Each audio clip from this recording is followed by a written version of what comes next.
نحمده ونصلي على رسوله الكريم اما بعد فاعوذ بالله من الشیطان الرجیم بسم اللہ الرحمن الرحیم السلام علیکم ورحمۃ اللہ وبرکاتہ۔ تہجد کی فضیلت متقین اور محسنین کی صفات میں سے ہے۔ قرآن مجید میں اللہ تعالیٰ فرماتے ہیں، بے شک متقی لوگ باغوں اور چشموں میں ہوں گے، لینے والے ہوں گے جو ان کا رب انہیں دے گا۔ یقیناً وہ اس سے پہلے نیکی کرنے والے تھے، وہ رات کے بہت تھوڑے حصے میں سوتے تھے اور رات کی آخری گھڑیوں میں وہ بخشش مانگتے تھے، سحری کے وقت استغفار کرتے تھے۔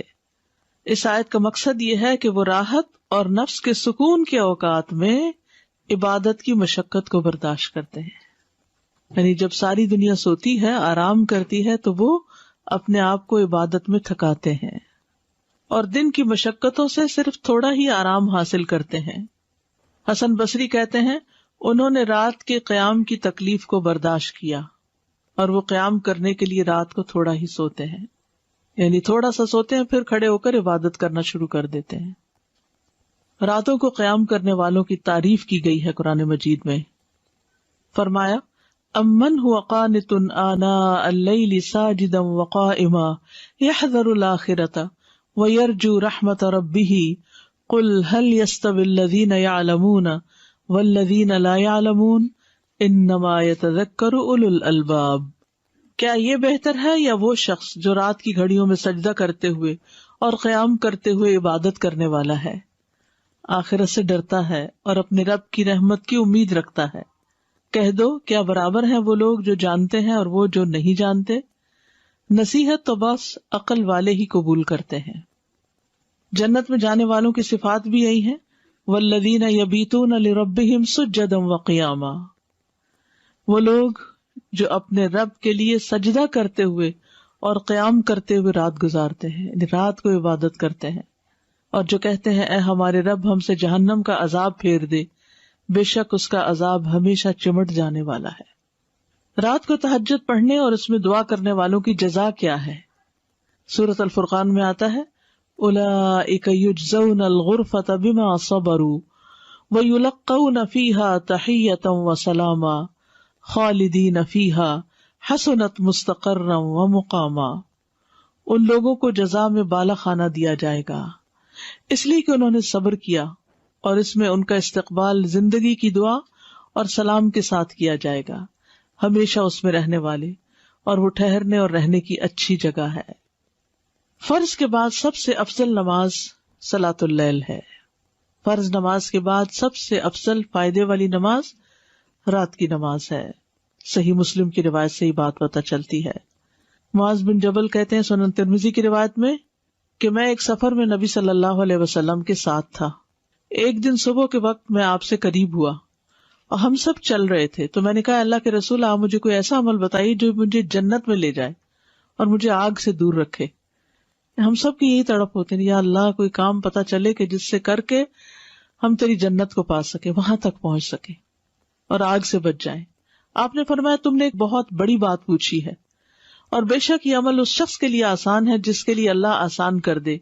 تم اللہ کی عبادت کرو، اس کے ساتھ کسی کو شریک نہ ٹھہراؤ، اور تم نماز قائم کرو، زکوٰۃ دو، اور رمضان کے روزے رکھو، اور بیت اللہ کا حج کرو۔ پھر آپ نے فرمایا، کیا میں خیر کے دروازوں کی طرف تمہاری رہنمائی نہ کر دوں؟ روزہ ڈھال ہے، صدقہ گناہ کو ایسے بجھا دیتا ہے جس طرح پانی آگ کو بجھا دیتا ہے، اور آدھی رات کے وقت آدمی کا نماز پڑھنا۔ پھر آپ صلی اللہ علیہ وسلم نے یہ آیت پڑھی، تتجافی جنوبہم عن المضاجع، ان کے پہلو بستروں سے الگ رہتے ہیں، یدعون ربہم خوفا وطمعا، اپنے رب کو خوف اور امید کی حالت میں پکارتے ہیں۔ تو اس سے پتہ چلتا ہے کہ تہجد پڑھنا جو ہے وہ جنت کی طرف لے جانے والے کاموں میں سے ہے، اور یہ مومن کا شرف ہے۔ نبی صلی اللہ علیہ وسلم نے فرمایا، جبریل میرے پاس آئے اور کہا، اے محمد صلی اللہ علیہ وسلم، جیسے چاہیں زندگی گزارے، بالآخر مرنا تو ہے، جس کو چاہیں اپنا محبوب بنا لے، بالآخر جدا تو ہونا ہے، جیسے چاہیں عمل کریں، بالآخر اس کا بدلہ تو ملنا ہے، اور جان لے کہ مومن کا شرف یعنی عزت قیام اللیل میں ہے، اور اس کی عزت لوگوں سے بے پرواہ ہو جانے میں ہے، یعنی لوگوں کی باتوں کی پرواہ نہ کرے، اس میں اس کی عزت ہے۔ یعنی اللہ کی نگاہ میں کون معزز ہے، کب معزز ہوتا ہے؟ جب رات کو نماز پڑھے. اور لوگوں کی نگاہ میں معزز کون ہوتا ہے؟ جو لوگوں کی غلطیوں کو معاف کر دے اور ان سے ان کے مال، ان کے پاس جو کچھ ہے اس سے بے پرواہی اختیار کرے، اس کی لالچ نہ رکھے. نبی صلی اللہ علیہ وسلم کی امت کے معزز لوگ. ابن عباس سے روایت ہے، انہوں نے کہا کہ رسول اللہ صلی اللہ علیہ وسلم نے فرمایا، میری امت کے اشراف قرآن کے حافظ اور رات کو نماز پڑھنے والے ہیں. یعنی صرف حفظ کرنا کافی نہیں، بلکہ پھر اس کو راتوں کے وقت پڑھنا بھی چاہیے. قابل رشک انسان وہ ہے جو قرآن پڑھتا ہے اور رات کو قیام کرتا ہے. اس کے پہلو میں ایک شخص ہوتا ہے جو قرآن نہیں جانتا، پس وہ اس قیام کرنے اور اسے جو اللہ نے قرآن میں سکھایا اس پہ رشک کرتا ہے اور کہتا ہے اگر اللہ مجھے بھی ایسا علم دے تو میں بھی اس کی طرح قیام کروں. یعنی ایک شخص خود حافظ نہیں لیکن کسی کو دیکھتا ہے تو رشک کرتا ہے، یا اللہ میں بھی حافظ ہوتا تو میں بھی اس کی طرح قرآن پڑھتا. کیونکہ رشک کا جذبہ انسان کے اندر ہے، تو بجائے اس کے کہ ایسی چیزوں میں رشک کرے جو دنیا سے متعلق ہے، جو فانی ہے، ہاتھ سے جانے والی ہے، کیوں نہ رشک کرے انسان نیکی کے کاموں پر کہ جو ہمیشہ ہمیشہ کے لیے فائدہ دینے والے ہیں. فَاقْرَؤُوا مَا تَيَسَّرَ مِنَ الْقُرْآنِ، پس پڑھو جو آسانی سے پڑھ سکتے ہو قرآن میں سے. قرآن سے مراد یہاں قیام اللیل ہے. قیام اللیل میں سے جتنا بھی آسانی اور سہولت کے ساتھ پڑھ سکتے ہو پڑھو، خواہ 2 رکعتیں کیوں نہ ہو. اس کی کم سے کم اور زیادہ سے زیادہ تعداد کے بارے میں ابن عثیمین کہتے ہیں کہ جب نبی صلی اللہ علیہ وسلم سے رات کی نماز کے متعلق سوال کیا گیا تو آپ نے فرمایا رات کی نماز 2 رکعت ہے، اور آپ نے اس کو تعداد کے ساتھ متعین نہیں کیا، مثنا مثنا کہا ہے، 2 رکعتیں. تو جب نبی صلی اللہ علیہ وسلم نے اس کے لیے کسی گنتی کو متعین کیے بغیر کیفیت کو واضح کر دیا تو اس سے معلوم ہوتا ہے کہ نماز کا معاملہ وسعت رکھتا ہے. انسان 100 رکعتیں بھی پڑھ سکتا ہے اور 1 رکعت کے ساتھ اس کو وتر بنا سکتا ہے. یعنی 2 رکعتیں بھی پڑھ سکتے ہیں، 100 بھی پڑھ سکتے ہیں. ٹھیک ہے.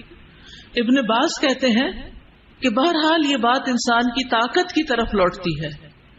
نبی صلی اللہ علیہ وسلم 11 رکعت ادا کرتے تھے، ہر 2 رکعت پر سلام پھیرتے تھے. آپ صلی اللہ علیہ وسلم اپنی قرات، اپنے رکوع اور اپنے سجدوں کو لمبا کرتے تھے. پہلی 2 رکعتوں کو ہلکا پھلکا شروع کرتے تھے. تو اس سے کیا پتہ چلتا ہے کہ افضل تو یہ ہے کہ 11 رکعتیں پڑھی جائیں، لیکن اگر اس سے کم پڑھ لی جائیں یا زیادہ پڑھ لی جائیں تو بھی کوئی حرج نہیں. نبی صلی اللہ علیہ وسلم نے 7 رکعتیں بھی پڑھی کم سے کم اور 13 رکعتیں بھی پڑھی زیادہ سے زیادہ. فَاقْرَؤُوا مَا تَيَسَّرَ مِنَ الْقُرْآنِ، جتنی نماز آسانی سے پڑھی جا سکے اتنی پڑھ لو. اصل بات ہے خوش دلی سے پڑھو، کیونکہ نفل نماز ہے، بوجھ سمجھ کے نہیں پڑھو. پھر اسی طرح قرآن بھی جتنا آسانی سے پڑھ سکتے ہو پڑھو. یعنی نماز، اور نماز میں قرآن کتنا پڑھا جائے، 1 پیج پڑھا جائے، 2 پڑھے جائیں، آدھا سپارہ پڑھا جائے، پورا پڑھا جائے، کتنا. تو اس میں یہ ہے کہ جتنا آسانی سے پڑھ سکو.